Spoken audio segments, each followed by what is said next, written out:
दर्जेदार शिक्षणाची हमी म्हणजेच JSS गुरुकुल। प्ले ग्रुप ते इयत्ता 8वी इंग्रजी माध्यमासाठी प्रवेश प्रक्रिया सुरू।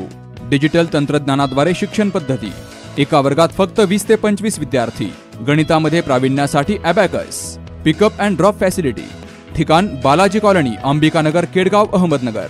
संपर्क 0241 241 7007, 9403 98 7007 आणि 9371 38 8007। केडगावमधील अंबिका नगर परिसरात नैसर्गिक ओढ्यावर झालेल्या अतिक्रमणामुळे आणि स्थानिक लोकप्रतिनिधींच्या चुकीच्या ड्रेनेज लाईन पाईप्समुळे नागरिकांना मोठ्या समस्यांना सामोरे जावे लागत आहे।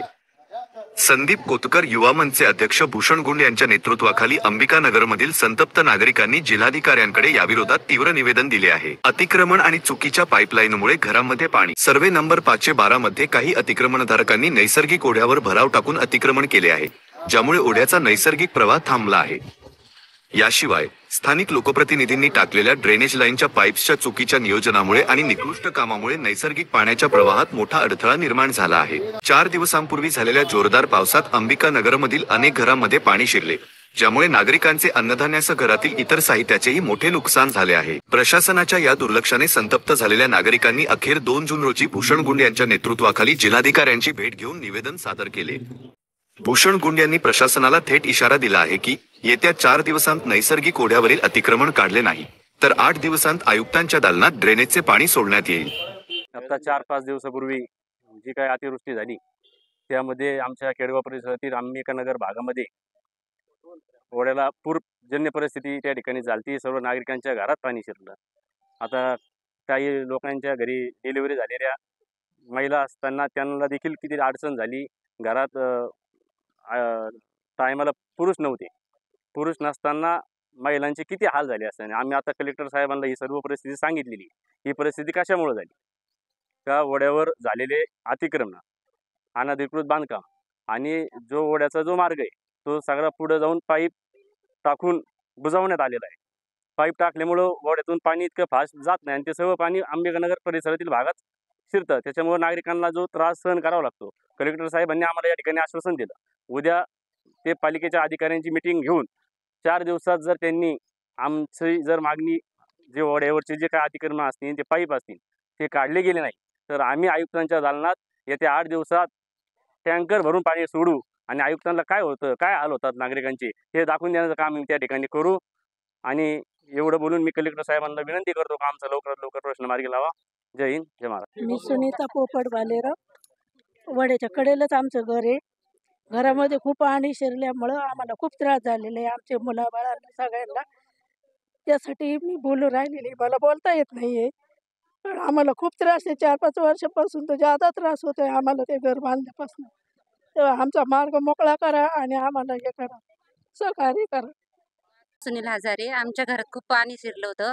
आता आम्ही कामाला जातो, खूप नुकसान पण झाली।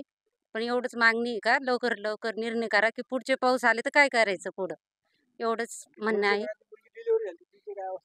आमच्या घर मालकाची मुलगी डिलिव्हरी झाली, त्याचे पण खूप हाल झाले। आम्हाला पाणी काढता काढता 7-8 जण माणसं असून पण खूप आवरायला हे झाले, त्रास झाला। पण एवढं मागणं आहे की लवकरच व्यवस्था चांगली करा तिथं। मीराबाई श्रीधर मुलगी, आमच्या घरात पाणी शिरतंय। आज 3 वर्ष झाली पाणी येते घरात। गाळ येतो साऱ्या गल्लीचा, सगळं घाण पाणी हौदा बोजा त्या पाण्याने सगळं घाण होते घरात। आता काय मागणी केली? पुढचे सगळे लाईन मोकळी करायला पाहिजे, वड्यावरचं अतिक्रम काढायला पाहिजे। 2022 पासून पुढं पाईप टाकलेले आहेत ते पाईप पण काढायला पाहिजे ना। वड्या परत घर पण बांधलेले ते पण निघलं पाहिजे। मी राजू लाळगे, अंबिकानगर, केडगाव, प्लॉट नंबर 83।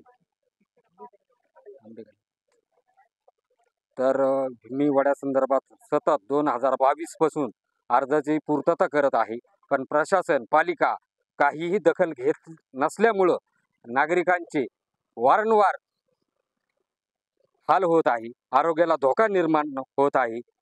भूषण गुंड यांच्या मदतीने आजपर्यंत परत 2025 मध्ये मी अर्ज दाखल केलाय।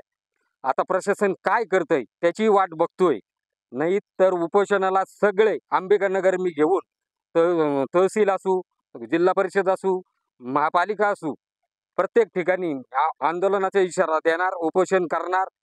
एक वारंवार हे त्रास कोण बघणार? जनता भोगत राहिली आणि बाकीचे करतात काय? प्रशासन करतंय काय? याची आता काय दखल घेतात त्याची वाट बघणार. नाही घेतली तर उपोषण करणार म्हणजे करणार. यावेळी संदीप कोतकर, युवा मंचचे अध्यक्ष भूषण गुंड यांच्यासह महेश सरोदे, अभि ठोबे, शरद कांबळे, संकेत गुंड, राजू लाळगे, पप्पू हुलगे, विलास हुलगे, सागर कोकणे, तन्मय रासने, राजू बोरगे, पप्पू मंत्री, आदिनाथ भोर, सुभाष लाळगे, सविता गाडगे, विमल कोकणी, प्रियांका शहाणे, कल्पना हजारे, सुनीता हुलगे, लक्ष्मी बोरगे, निशा बोरगे, उषा शिंदे, मीरा उदागे, अनिता पुंडलिक, ललिता पवार, अनिता कुरचेकर, पमा भोर, रागिणी शिंदे यांसह केळगावचे ग्रामस्थ मोठ्या संख्येने उपस्थित होते. दर्जेदार शिक्षणाची हमी म्हणजेच JSS गुरुकुल. प्ले ग्रुप ते इयत्ता 8वी इंग्रजी माध्यमासाठी प्रवेश प्रक्रिया सुरू. डिजिटल तंत्रज्ञानाद्वारे शिक्षण पद्धती. एका वर्गात फक्त 20 ते 25 विद्यार्थी. गणितामध्ये प्रावीण्यासाठी abacus. Pickup and drop facility. ठिकाण बालाजी कॉलनी, अंबिकानगर, केडगाव, अहमदनगर. संपर्क 0241 241 7007, 9403 98 7007 आणि 9371 38 8007.